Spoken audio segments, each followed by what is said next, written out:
agriculture ne en gima kwa timo maber to gik mang'eny nyalo akume. Mokwongo ni idhi yudo ka mokwongo jopiny dhi yieng'. Ng'ato koyieng' kichiemo maber to tuoche mang'eny ionge godo. Mano koro mwaluongo ni the health burden idhi duok piny. Kasto king'iyo nitiere sektas moko mibo yudo katimo ang'owa kachako dongo chako wuok mondo timang'o okony sekta mar pur nieni.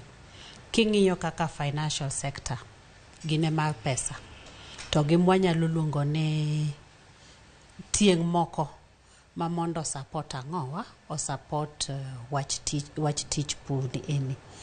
Ma tich pur ni kwa tiyo kode maber to idhi yudo ka economy nikech economy nyalo chako dongo.